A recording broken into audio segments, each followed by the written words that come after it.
दूसरे आदमी को रुस्वा और जलील करने के लिए, इंतकाम लेने के लिए direct we want to work and we want to go to police station. Police समस्या का समाधान नहीं है। आप अल्लाह तबारक व तआला के लिए आप अल्लाह से दुआ मांगेंगे तो अल्लाह आपको guide you to the right path. Allah आपके लिए सीधे सत्य मार्ग का वो दर्शन कराएगा, आपको गलत नहीं कराएगा। हमारे हिंदू भाइयों, अगर अब्दुल्ला झूठ बोलता है तो उठाइए श्रीमद् भगवद गीता, पहले ही अध्याय के अंदर, पहले ही अध्याय में, बल्कि पहले श्लोक से शुरुआत कर दिया गया। पहले अध्याय के तकरीबन 6वां या 7वां मंत्र है, जिसमें कहा गया कुतस्तुवा कश्मलिदम विश्मे समुपस्थितम अनार्य जुष्टम कीर्ति कर्म जुड़ा। महाभारत के मैदान में अर्जुन ने जब ये फैसला कर लिया कि मुझे लड़ना ही नहीं है, खुद से फैसला कर लिया उन्होंने कि लड़ना नहीं। क्यों? सामने उनके रिश्तेदार ही थे, मैं तफसील में नहीं जाऊंगा, लेकिन जब उन्होंने खुद फैसला कर लिया तो उनका फैसला गलत था। दिल ही दिल में उन्होंने ईश्वर को याद किया।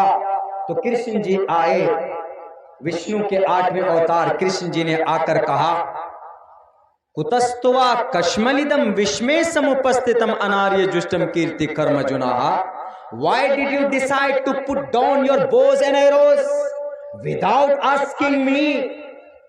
मुझसे पूछे बगैर आपने इतना बड़ा फैसला कैसे किया अर्जुन? आपने हथियार क्यों डाल दिए? आपने तीर धनुष को क्यों पीछे डाल दिया? किस वजह से? तो अर्जुन ने कहा हे ईश्वर, सामने मेरे रिश्तेदार हैं, मेरे कजन्स हैं, मेरे टीचर हैं, मेरे गुरु हैं। How can I fight with them? कैसे मुकाबला कर सकता हूं? तो उसके बाद पता है अर्जुन को क्या कहा कृष्ण जी ने? अब कृष्ण जी उपदेश देते, जब आदमी सही दिल के साथ, सही नीयत के साथ ईश्वर की तरफ मुतवज्जे होता है, तो हिंदू भाइयों बताइए आपके अकीदे के एतबार से ईश्वर उसकी मदद के लिए आता है कि नहीं आता? जैसे अल्लाह हजरत इब्राहिम की मदद के लिए आए, ऐसे आपके यहाँ भी ये कॉन्सेप्ट है, गीता के अंदर ये कॉन्सेप्ट है कि जब कोई मनुष्य इस धरती के ऊपर, जब कोई इंसान इस धरती के ऊपर परेशानी में घिरा होता है तो वो दिल पर हाथ रखकर ईश्वर को याद करे और ईश्वर उसकी परेशानी को दूर करने के लिए जरूर कोई ना कोई शक्ल इख्तियार करता है कि नहीं करता? करता है। यदा यदा ही धर्मस्य ग्लानिर्भवति भारत अभ्युत्थानम धर्मस्य तदात्मानं सृजाम्यहम्। ऐसे नहीं है ये मंत्र, आता है, मदद करता है। तो कृष्ण जी ने आकर अर्जुन को कहा, हे अर्जुन, शुद्रो हृदय दौर्बल्यम, अब पीछे मत हटो, अब मुकाबला करो इनका खात्मा करो। क्यों? क्योंकि वो गलती पर थे।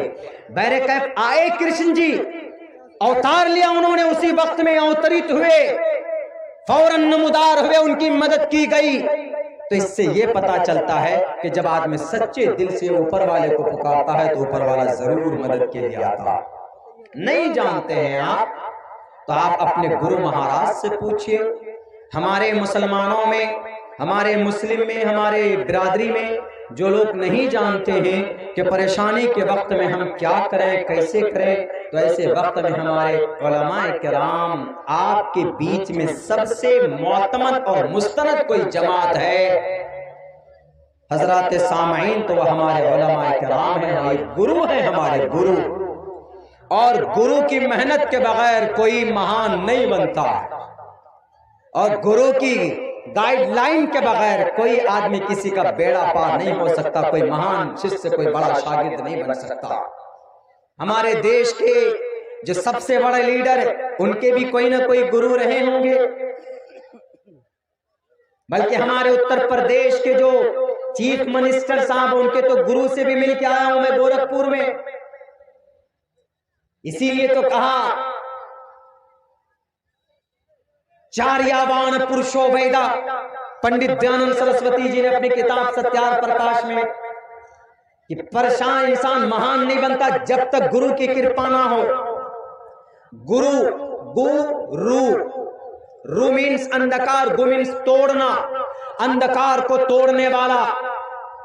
मैं जानकार हूं, मुफ्ती साहब जानकार हैं, इनके अब्बा मोहतरम ने हजारों उलमाए किराम के हजारों इंसानों की सही तरबियत की और उनको सही रास्ता बताया। आज तनवीर ज़की साहब बोल पा रहे, तो इनका भी कोई ना कोई गुरु होगा, उनके भी कोई गुरु होंगे, अब्दुल्ला सालिम का भी कोई गुरु होगा, तभी हम बोल पाते हैं कि क्या है।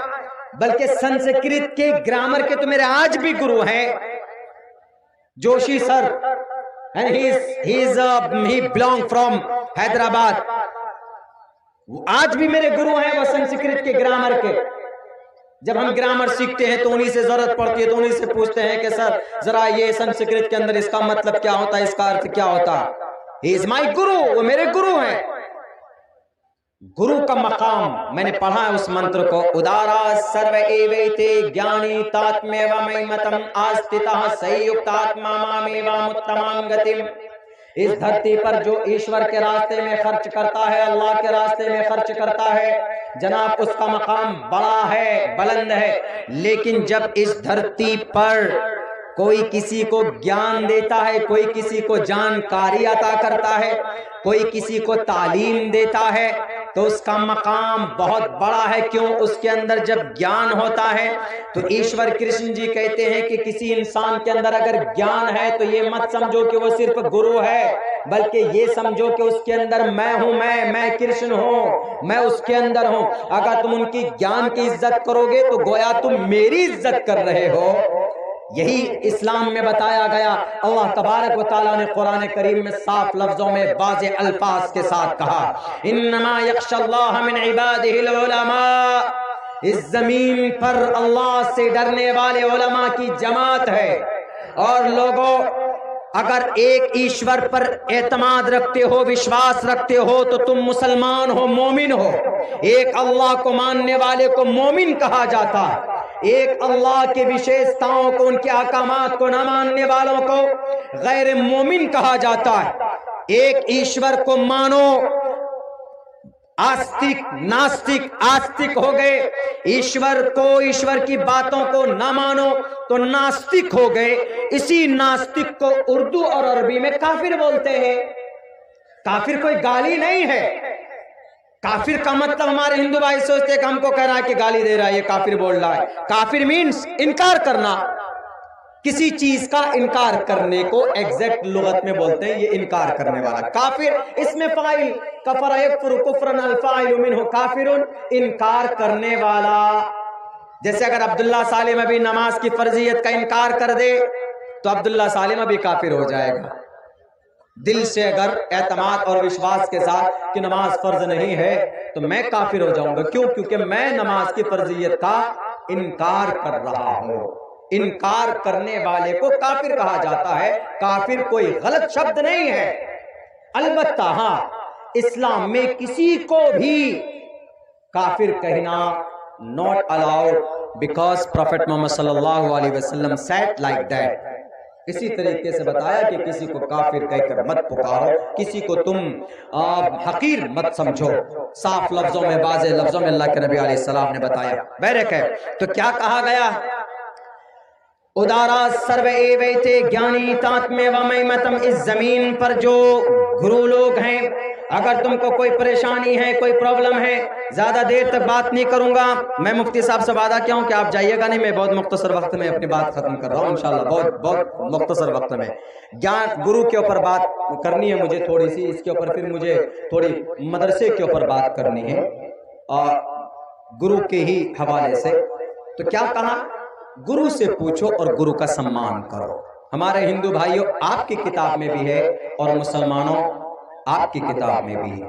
अल्लाह के नबी अलैहिस्सलाम फरमाते हैं, हजरत अनस ने फरमाया, अल्लाह के नबी से कहा कि अल्लाह के नबी, when you will die and who will convey the message of Islam to the people in front of the people. लोगों के सामने में फिर आपका काम कौन पेश करेगा? आपकी तबलीग, जो काम आप कर रहे हैं उसकी तबलीग कौन करेगा? मोहम्मद रसूलुल्लाह ने क्या कहा था? इन्नल उलमा वरसतुल अंबिया। हम उलमा को आज जलील करते, रुस्वा करते। हम तो करते या अगयार तो करते हैं। ये कौन अगयार? मीडिया वाले, क्रिश्चियन, जैन, बौद्ध, ये हिंदू भाई नहीं। हमारे हिंदू मुस्लिम में कोई आपस में भेदभाव नहीं। पिछले महीने की 23 तारीख को मेरा प्रोग्राम महाराष्ट्र में था। बहुत कम प्रोग्राम मुझे मौका मिलता है बिहार में, बहुत कम, बल्कि ये समझिए कि इस सीजन में शायद मैं 2 या दूसरा या तीसरा प्रोग्राम कर रहा हूं, वरना फुर्सत नहीं मिलती है महाराष्ट्र से, कर्नाटक से, साउथ के एरिया से। आपकी दुआओं की वजह से ऊपर वाला वहां तक पहुंचाया भेजता। तो हम उत्तराखंड से प्रोग्राम करके महाराष्ट्र जा रहे थे, तो जैसे उत्तराखंड हरिद्वार से प्रोग्राम करके हम दिल्ली पहुंचे, जिस शताब्दी से हम उतरे उसी शताब्दी से एक बाबा गुरुजी उतरे, उसका फोटो मेरे पास है। तो उन्होंने स्पष्ट मुझे देख करके यूं कहा कि आपका फोटो, आपकी वीडियो हम बहुत सुनते हैं मौलाना। हमने कहा कि सच में सुनते?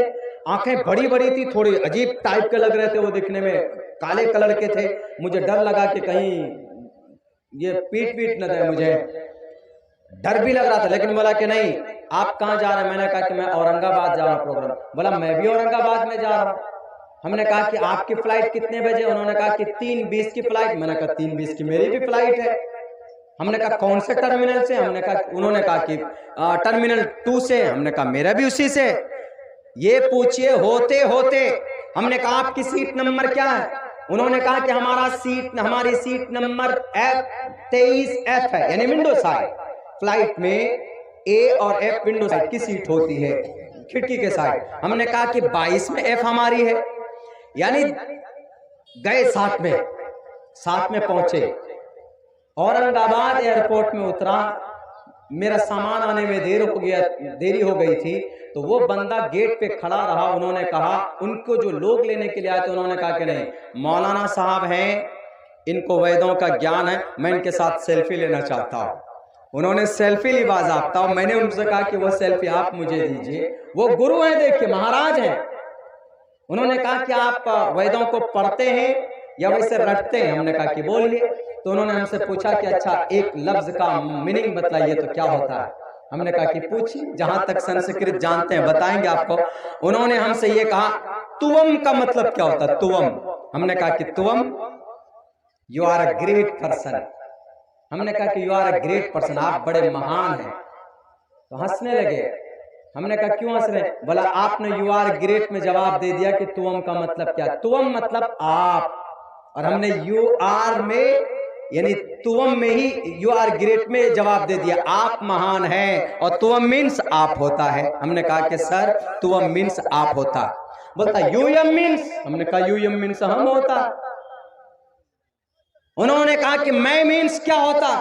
हंस भी रहे, एग्जाम भी ले रहे। हमने कहा कि मैं अहम अब्दुल्ला सालिम अस्ति उपविशति, अहम अब्दुल्ला सालिम खादती, अब्दुल्ला सालिम खाता है, अब्दुल्ला सालिम, अहम अब्दुल्ला सालिम पढ़ती, अब्दुल्ला सालिम, मैं अब्दुल्ला सालिम पढ़ता हूँ, चलती चलता हूँ, खादती खाता हूँ, पठती पठतः किसी पाठ को हम पढ़ाते हैं। हमने कहा कि बताइए कौन सा सेंटेंस है? फिर हमने भी कहा कि अच्छा आपको बता ही देते हैं फिर थोड़ा बहुत।